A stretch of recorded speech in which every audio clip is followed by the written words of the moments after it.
David and his men go to Ziklag, and David goes to Achish of the Philistines, hoping Saul will leave him alone. David takes 2 wives with him, Abigail and Ahinoam, which is strangely the name of Saul's wife. David and his men become sort of a personal army for Achish. However, they make several raids in the south within Philistine allied territory, but David tricks Achish, saying he was actually raiding Judah while he was out and about.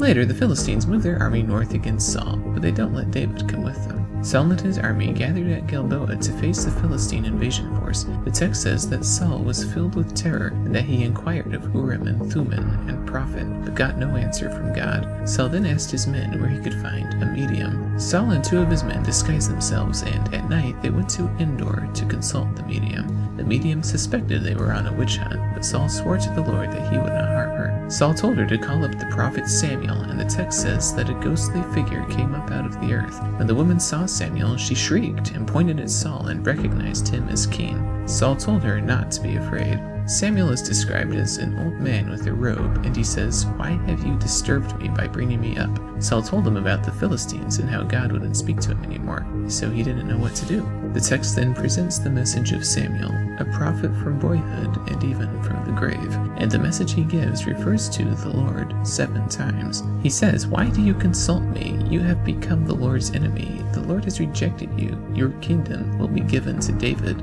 Tomorrow you and your sons will join me in Sheol."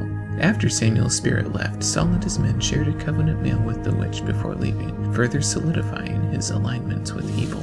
Meanwhile, down south, the Amalekites raid David's family, and David takes revenge on them. And David gains favor with the clans and families of Judah by giving them the loot left over from his revenge on the Amalekites. Later, these same people declare David king. The book concludes with the death of Saul. The battle with the Philistines takes place at Mount Gilboa. Saul's sons are killed, including Jonathan. Later we learn that Ishbosheth was the only son who survived. Saul is eventually surrounded, and he commits suicide. He tells his servant boy to stab him, but the boy is afraid, so Saul falls on his own sword. The Philistines humiliate Saul. They behead him and hang his body on a wall.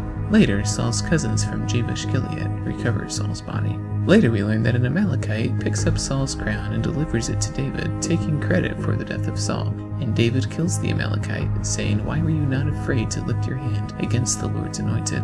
And he commands that there be mourning over the death of Saul and Jonathan.